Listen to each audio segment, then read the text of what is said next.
ஸ்தோத்திரம். இந்து மனமுயற்சி நாளில் உங்களை சந்திப்பதில் மிக்க மகிழ்ச்சி அடைகிறேன். கர்த்தருடைய பெரிதான கிருபையினால நீங்கள் எல்லாரும் நல்லா இருப்பீங்கன்னு சொல்லி கர்த்தருக்குள் விசுவாசிக்கிறேன். கர்த்தர் எங்களையும் கிருபையாக நடத்தி வருகிறார். உங்கள் எல்லாருக்கும் அன்னை தின நான் வாழ்த்துக்களை தெரியப்படுத்துகிறேன். இந்த நாளிலையும் கூட அம்மா, அதாவது நம்ம எல்லாருக்கும் அம்மா ரொம்ப பிரியமாக இருக்கும். அதனால் அந்த அம்மாமாருடைய இன்னைக்கு தின வாழ்த்துக்கள். அதனால் தாயாரை குறித்து இந்த நாளில் சில காரியங்களை வேதாமத்தில் நம்ம பார்க்க போகிறோம். வேதாமத்தில் பார்க்கும்போது சங்கீத புஸ்தகம் 27ஆம் அதிகாரம் 10ஆம் வசனம், உன் தகப்பனும் தாயும் கைவிட்டாலும் கர்த்தர் உன்னை சேர்த்து கொள்வா. உன் தகப்பனும் உன் தாயும் கைவிட்டாலும் கர்த்தர் உன்னை சேர்த்து கொள்வா. அவர் நம்மளை கைவிடவே மாட்டார். ஒருவேளை நீங்கள் ஏதாவது தவறு பண்ணியிருந்தா கூட, ஏதாவது நீங்கள் உங்கள் அம்மா அப்பாவுக்கு பிரியம் இல்லாமல் நடந்திருந்தா கூட அம்மா அப்பா நம்மளை நம்மளை கைவிட்டிருக்கலாம். ஆனால் அதே வேளையில் ஆண்டவர் உங்களை கைவிடவே மாட்டேன் என்று சொல்கிறார். உன் தகப்பனும் உன் தாயும் கைவிட்டாலும் கர்த்தர் உன்னை சேர்த்து கொள்வார் என்று சொல்லி பார்க்குறோம். வேதாமத்தில் நம்ம பார்க்கும்போது நம்ம மோசையை குறித்து பார்க்கலாம். மோசையின் தாய் அந்த கரு உருவாகிற நேரத்தில் ஒரு செய்தி கேள்விப்படுகிறது. அந்த ஆண் குழந்தை யாருக்கெல்லாம் பறக்கிறதோ அந்த குழந்தை என்ன செஞ்சிடணுமா, கொன்று விடணும்னு சொல்லி ஒரு சட்டம் பிறப்பிக்கப்படுகிறது. பார்வோன் ஒரு சட்டத்தை பிறப்பிக்கிறான். அந்த சூழ்நிலையில் இந்த செய்தி இந்த தாயாருக்கு கேள்விப்படுகிறார்கள். அப்பொழுது இந்த கர்ப்பிணியாக இருந்த இந்த தாயார் என்ன நினைக்கிறாங்க, தான் பிள்ளையை இந்த பிள்ளையை நம்ம என்ன செய்யணும், முழுவதும் காத்துக்கொள்ளணுமே என்று சொல்லி 10 மாதமும் அதை அப்படியே ஒளிந்திருந்து அதை என்ன செய்கிறாங்க, பூரணப்படுத்துகிறாங்க. அதன் பின்பு ஆண்டவர் ஒரு மோசையா அந்த பூமிக்கு பறக்கிறார்.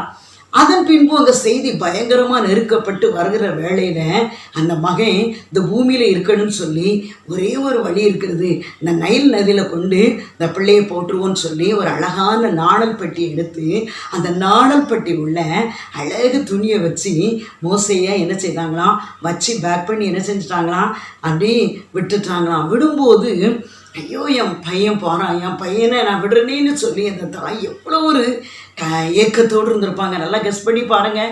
தாய்க்கு தான் பிள்ளையின் அன்பு தெரியும்.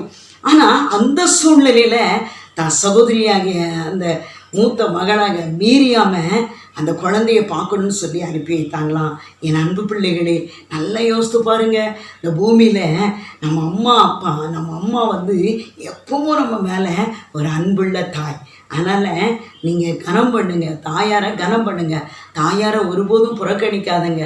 இந்த நாளில் தாயாரை அனாதை இல்லம், ஒருவேளை நீங்கள் வேறு எங்கேயாவது போயிருங்கன்னு சொல்லி ஹாஸ்டல் அப்படின்னு சொல்லி சேர்க்குறாங்க.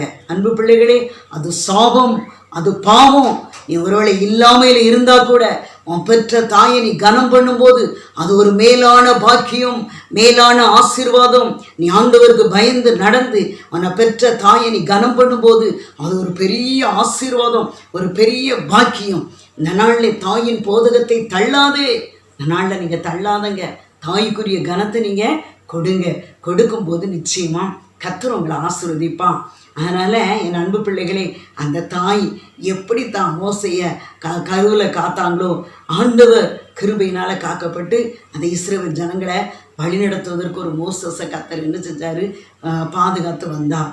அன்பு பிள்ளைகளே, இன்றைக்கு உங்கள் அம்மா அப்பா உங்கள் தாயார் எத்தனை இரவெல்லாம் விழித்திருந்து உங்களை வளர்த்துருப்பாங்க. யோசித்து பாருங்கள். அந்த தாயை நம்ம கனம் பண்ணுறோமா? யோசித்து பாருங்கள் என் அன்பு பிள்ளைகளே. நீங்கள் கனம் பண்ணும்போது நிச்சயமாக கர்த்தர் உங்களுக்கு அதற்குரிய ஆசீர்வாதத்தை தந்து உங்களை கனப்படுத்துவான். ஜெபிப்போமா? என் தாய் உருவாகும் முன்னே என் கருவை கண்டீரையா, என் பெயர் உருவாகும் முன்னே என் கருவை கண்டீரையா. எப்படிப்பா உமக்கு நன்றி சொல்ல வார்த்தையே இல்லை. நீங்க போது என் வாழ்க்கை முழுவதும் வேறு ஆசையே இல்லை. எப்படிப்பா உமக்கு நன்றி சொல்ல வார்த்தையே இல்லை. நீங்க போது என் வாழ்க்கை முழுவதும் வேறு ஆசையே இல்லை, வேறு ஆசையே இல்லை. ஜெபிப்போமோ என் அன்பு பிள்ளைகளே. இந்த நிகழ்ச்சியை பார்த்து கொண்டு இருக்கிற என் அன்பு மகளே, மகனே, நீ யாராக இருந்தாலும் சரிதான், பெரிய பட்டதாரியாக இருந்தாலும் சரிதான், ஒரு விவசாயம் பண்ணுகிற மகனாக இருந்தாலும் சரிதான், ஒருவேளை நல்ல தொழில் செய்கிற ஒரு தொழிலதிபதியாக இருந்தாலும் சரிதான், ஒருவேளை ஏழ்மை நிலையில் உன்னுடைய தாயாருக்கு கனம் கொடுத்து நீ இருக்கிற மகனாக இருந்தாலும் சரிதான், உன் தாயின் போதகத்தை தள்ளாதே. உன் தாயை கனம் பண்ணு. பூமியில் உன் வாழ்நாள் நீடித்திருப்பதற்கும் தகப்பனையும் தாயையும் கனம் பண்ணுவாயாக. கற்பனை நம்மளை அதான் சொல்கிறது.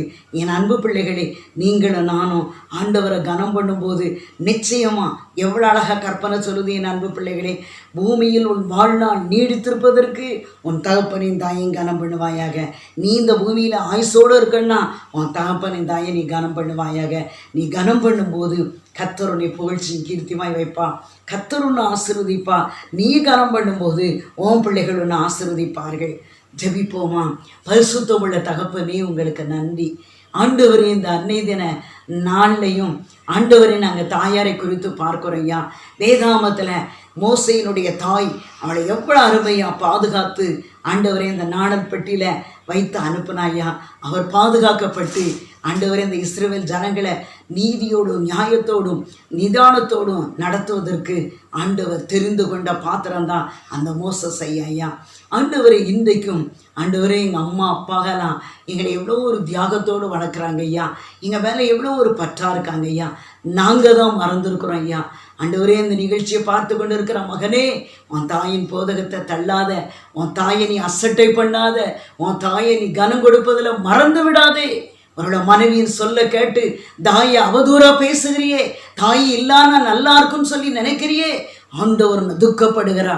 நீ தாயை கனம் பண்ணும்போது ஆண்டவர் அநேகவற்றில கனப்படுத்துவா. உன்னை பாக்கியவதியா மாற்றுவா, உன்னை பாக்கியவானா மாற்றுவா. நீ அநேகருக்கு ஒரு நற்சாட்சி உள்ள மகளா இருப்பா. தொடர்ந்து ஆண்டவரே என் பிள்ளைகளை ஆசீர்வதிங்க. எந்த சூழ்நிலையிலையும் தாயை கனம் பண்ணணுன்ற ஒரு நல்ல ஒரு எண்ணத்தை கொடுங்க ஆண்டவரே. எல்லா பிள்ளைகளும் தாயை கனம் பண்ண உதவி செய்யுங்க. பெரிய காரியங்களை செய்யுங்க. உங்கள் நாமம் மகிமைப்படட்டும். இயேசுவின் நாமத்தில் ஜெபிக்கிறோம் நல்ல பிதாவே. ஆமென். ஹல்லேலூயா.